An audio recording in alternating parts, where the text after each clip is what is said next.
السلام علیکم ورحمۃ اللہ وبرکاتہ۔ اعوذ باللہ من الشیطان الرجیم، بسم اللہ الرحمن الرحیم۔ اقرأ بسم ربک الذی خلق، خلق الانسان من علق، اقرأ وربک الاکرم۔ الدرس العاشر، 10واں سبق۔ ھذا، ھذانی، یہ دونوں اسم اشارہ ہیں۔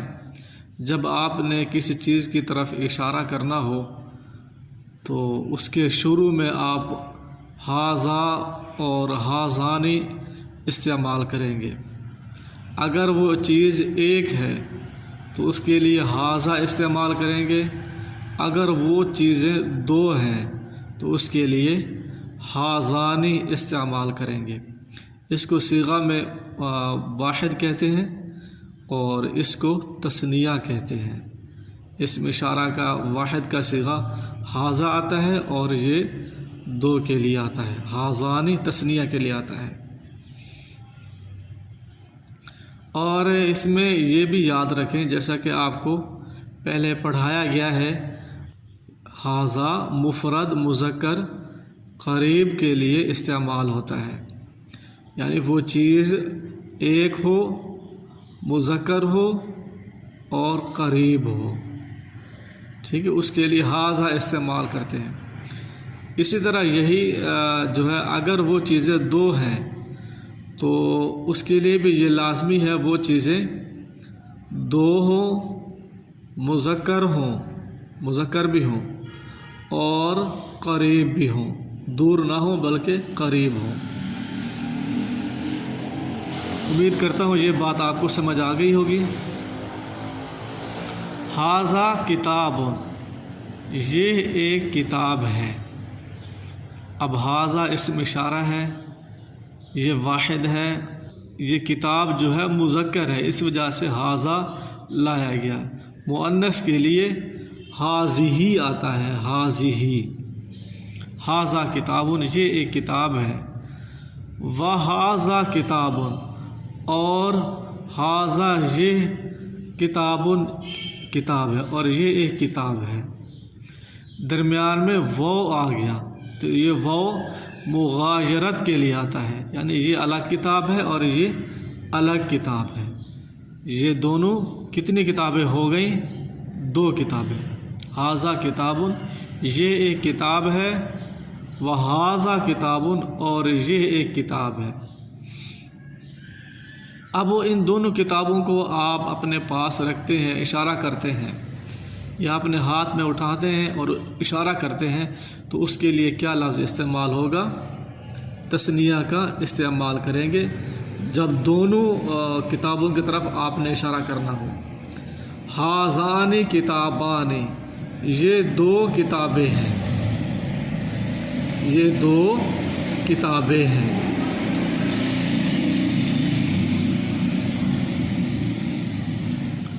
ھذا قلم، یہ ایک قلم ہے۔ وھذا قلم، اور یہ ایک قلم ہے۔ درمیان میں واو آ گیا، واو مغایرت کے لیے آتا ہے، یعنی یہ الگ قلم ہے اور یہ ایک الگ قلم ہے، یہ دو قلم ہے۔ یہ ایک قلم ہے اور یہ ایک قلم ہے۔ ھذا مذکر ہے اور قلم بھی مذکر ہے اور واحد ہے۔ اور ایک علامت یہ بھی ہے کہ تثنیہ جب واحد سے آپ نے تثنیہ بنانا ہو، اس کے آخر میں یا صرف نون کا اضافہ کر دیں، جس طرح ھذا، اب نون کا اضافہ کیا، ھذانی، یہ تثنیہ بن گیا، واحد سے تثنیہ۔ اور اسی طرح الف و نون کا اضافہ کرنے سے بھی تثنیہ، وہ لفظ تثنیہ کا بن جاتا ہے، دو کے لیے استعمال ہوتا ہے۔ مثال کتابن، اب آپ نے اس کے آخر میں الف و نون کا اضافہ کیا، کیا بن گیا؟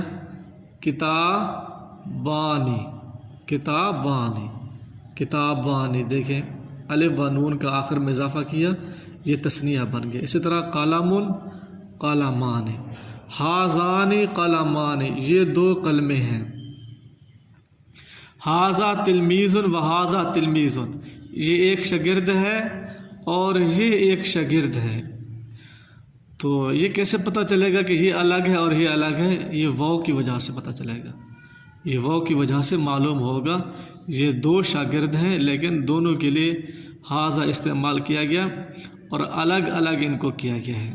اگر آپ نے دونوں کو اکٹھے بیان کرنا ہے تو کہیں گے حاذان تلمیذان، یہ دو شاگرد ہیں. اسی طرح آپ نے سوال کرنا ہو، ٹھیک ہے، تو اس کے لیے کلمہ استفہام کے جو الفاظ ہیں وہ لگانے ہوتے ہیں. تو اس کی بھی دو قسمیں ہوتی ہیں. جب آپ نے کس چیز کے بارے میں پوچھنا ہے، اگر وہ چیز ذوی العقول میں سے ہے، وہ مخلوق دو قسم کی ہوتی ہے، غیر ذوی العقول اور ذوی العقول. ذوی العقول عقل و شعور رکھنے والی، اللہ تعالیٰ نے جس کو عقل دیا ہو، شعور دیا ہو، سمجھ دی ہو، نطق جس طرح انسان وغیرہ ہیں. اسی طرح اگر وہ چیز غیر ذوی العقول میں سے ہے، یعنی عقل و شعور اس کو نہیں ہے، وہ جامد چیز ہے، ٹھوس چیز ہے، عقل و شعور اس میں نہیں ہے، تو یہ دو قسمیں ہیں. تو اس کے لیے بھی الگ الگ الفاظ آتے ہیں. اب لفظ ما ھذا، ما جو ہے یہ غیر ذوی العقول کے بارے میں پوچھنے کے لیے آتا ہے، سوال کرنے کے لیے آتا ہے. اگر کسی کے بارے میں آپ نے سوال کرنا ہو، وہ چیز غیر ذوی العقول ہے، اس کے لیے آپ نے سوال کرنا ہو تو ما کا لفظ استعمال کریں گے. اب آئیے ترجمہ کرتے ہیں. ما ھذانی، یہ دو کیا ہیں، یہ دو کیا ہیں. ما ھذانی یہ دو کیا ہیں. ھذانی کتابانی، یہ دو کتابیں ہیں. اب دیکھیے کتابانی غیر ذوی العقول ہے. ما ھذانی یہ دو کیا ہیں. ھذانی قلمانی، یہ دو قلم ہیں. اب یہ بھی غیر ذوی العقول میں سے ہے.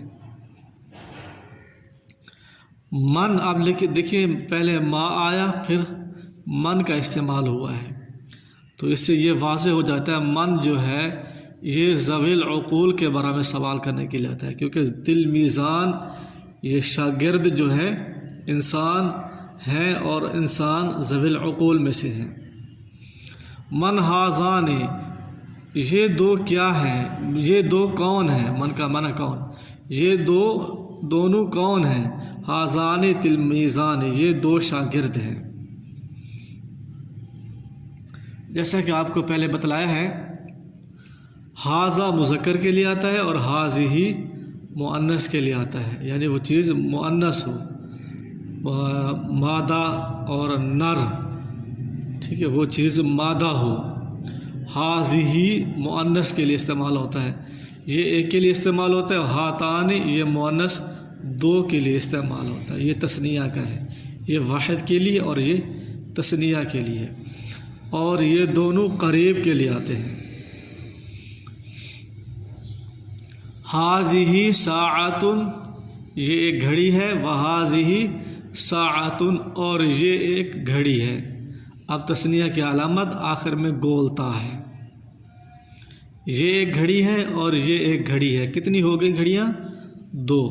ھاتانی ساعتانی، یہ دو گھڑیاں ہیں. ھذہ کراست، یہ ایک کاپی ہے. وھذہ کراست، اور یہ ایک کاپی ہے. گولتا تائے تانیث کی علامت ہے. ھاتان کراستان، یہ دو گھڑیاں ہیں، یہ دو کاپیاں ہیں.